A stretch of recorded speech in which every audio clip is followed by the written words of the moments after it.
Business environment में unit first है हमारी। बिजनेस एनवायरनमेंट का फर्स्ट टॉपिक है बिजनेस एनवायरनमेंट। तो बिजनेस और एनवायरनमेंट ये दो वर्ड के कॉम्बिनेशन से हमारा ये सब्जेक्ट बना है, जिसमें हम बिजनेस की बात करें तो जो ये वर्ड ओरिजिन हुआ है ये बिजी वर्ड से हुआ है। जब अर्ली मैन की स्टेज में लोग क्या करते थे, फ्री रहते थे, दिन भर उनके पास कोई काम तो होता नहीं था, तो उन्होंने बिजी होने के लिए बार्टर सिस्टम स्टार्ट कर दिया था कि अगर मेरे पास गेहूं है और सामने वाले के पास चावल है तो वो एक्सचेंज कर लिया करते थे। फिर धीरे धीरे कॉइनेज सिस्टम आया। कॉइनेज सिस्टम में क्या हुआ, हम हमारी जो भी चीज़ सेल करते थे उसके बदले में हम कॉइन्स लेने लगे। ऐसे करते करते जो ये मॉडिफिकेशंस आ रहे हैं एरा में, तो ऐसे करते करते बिजनेस वर्ड जो है इस्टेब्लिश हुआ है। तो अब जो बिज़नेस की हम बात करते हैं वो बिल्कुल टोटल अलग हो चुका है एज़ कम्पेयर टू बिफोर।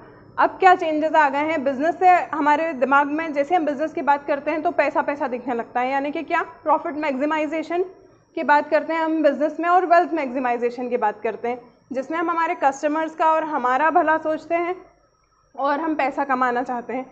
ठीक है, तो ये तो बिज़नेस की बात हो गई। अब बिज़नेस संस्था में होता है जिसमें हमें एन नंबर ऑफ़ पीपल्स की ज़रूरत होती है, चाहे वो पब्लिक हो, चाहे कस्टमर हो, चाहे सप्लायर्स हो।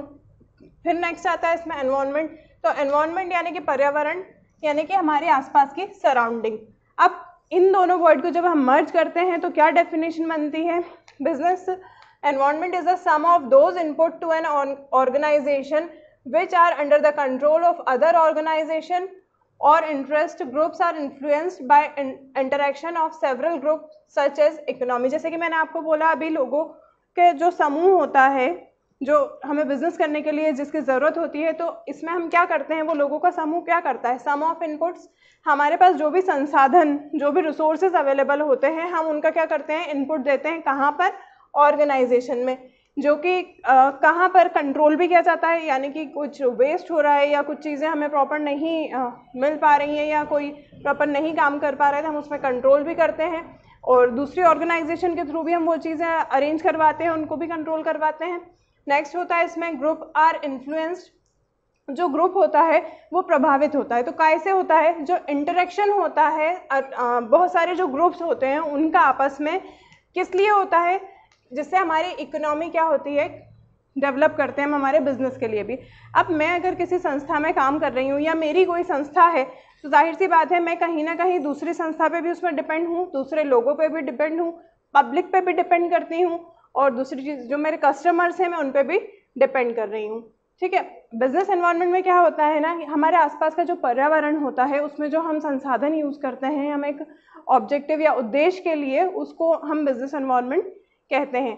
अब नेक्स्ट इसमें आता है classification types of business environment, जो कि ये बहुत ही इम्पॉर्टेंट टॉपिक है आपका।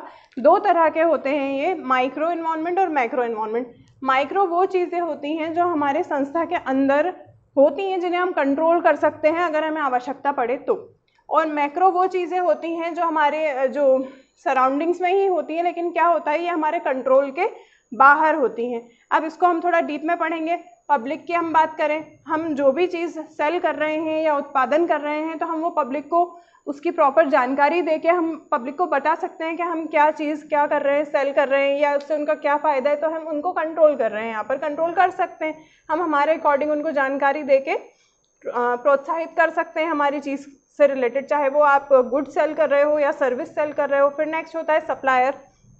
बहुत सारी, जैसे कि हैदराबाद में भी बिज़नेस के मामले में बहुत आगे आ रहा है। नवरात्रि के बाद शादियां स्टार्ट हो जाएंगी, शादियों में हमें ज्वेलरीज की भी ज़रूरत पड़ती है, कपड़ों की भी पड़ती है, तो वहाँ की जो ज्वेलरीज होती हैं वो काफ़ी फेमस होती हैं, और वहाँ से किसी कारणवश जो माल है वो सप्लाई नहीं हो पा रहा है, तो हम हमारे सप्लायर चेंज कर सकते हैं। हैदराबाद में कोई एक ही सप्लायर तो है नहीं, ये एग्जाम्पल था इसका। फिर नेक्स्ट होता है इसमें फाइनेंसर्स, यानी कि जो पैसा लगा रहा है, जहाँ से हम जो हमारे फाइनेंशियल रिसोर्सेज हैं उनको एलोकेट कर रहे हैं, और वो किसी कारणवश नहीं कर पा रहे हैं या वो इनिशिएट नहीं कर पा रहे, तो हम हमारे फाइनेंसर्स को भी जो है कंट्रोल कर सकते हैं। फिर नेक्स्ट आता है कस्टमर, जो हमारे बंधे हुए कस्टमर हैं, तो हमें ये चाहिए कि हम उन्हें अच्छे से अच्छे सर्विस और गुड्स की क्वालिटी प्रोवाइड करें ताकि वो हमारे बंदे रहे। इनको हम कंट्रोल कर रहे हैं, नई नई चीज़ें लाके उनको आकर्षित करते रहें हमेशा। फिर नेक्स्ट होता है कॉम्पिटिटर्स। अगर हम, मेरा जो भी कॉम्पिटिटर है वो कोई सी चीज़ बहुत सस्ते में लाके बेच रहा है और वही चीज़ मेरे पास भी है, तो मैं उनको ऑफर चला के उसको भी कंट्रोल कर सकती हूँ। जो मेरे कस्टमर्स हैं वो मेरे पास ही बने रहे, मैं उनको अच्छी क्वालिटी की चीज़ दे सकती हूँ। रेंज वाइज भी मैं उसमें कुछ भी चीज़ नई इनोवेट करके उनको कंट्रोल कर सकती हूँ। तो ये तो आपके माइक्रो एनवायरनमेंट के प्रकार थे जिनको हम क्या कर सकते हैं, कंट्रोल कर सकते हैं। अभी हम मैक्रो एनवायरनमेंट की बात करें तो मैक्रो एनवायरनमेंट में होती है टेक्नोलॉजी। नई नई टेक्नोलॉजीज अपग्रेड होकर मार्केट में आ रही हैं। आज के एरा में अगर हम एग्जांपल लें मोबाइल फ़ोन्स का, तो मोबाइल फ़ोन सभी चलाते हैं, और अगर आज आपने जो फ़ोन लिया है, हो सकता है आप एक हफ्ते बाद जाएं तो कोई ना कोई नई टेक्नोलॉजी या कुछ नए फीचर्स के साथ कोई दूसरा फ़ोन लॉन्च हो गया हो। तो इसको हम कंट्रोल नहीं कर सकते, ये हमारे नियंत्रण में नहीं है। इसके अकॉर्डिंग हमें हमारी संस्था में चेंजेस लाने पड़ते हैं। फिर होता है डेमोग्राफिक। डेमोग्राफिक में कौन कौन से फैक्टर्स आते हैं? जेंडर, यानी कि आजकल हम लोगों ने क्या कर दिया है, ऐसा बना दिया है कि पिंक कलर है तो वो लड़कियों का है, ब्लू या ब्लैक है तो वो बॉयज़ का है, जबकि ऐसा कुछ होता नहीं है।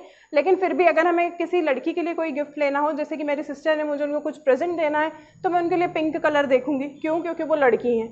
अब बॉयज़ की बात करें तो मैं उनके लिए ब्लैक या ब्लू पे जाऊंगी या वाइट पे जाऊंगी। क्यों? क्योंकि वो बॉय हैं, मैं उनको पिंक कुछ नहीं दे सकती। ये अपने मेंटल मेकअप एक ऐसा कर लिया है। फिर डेमोग्राफिक में पॉइंट आता है एज।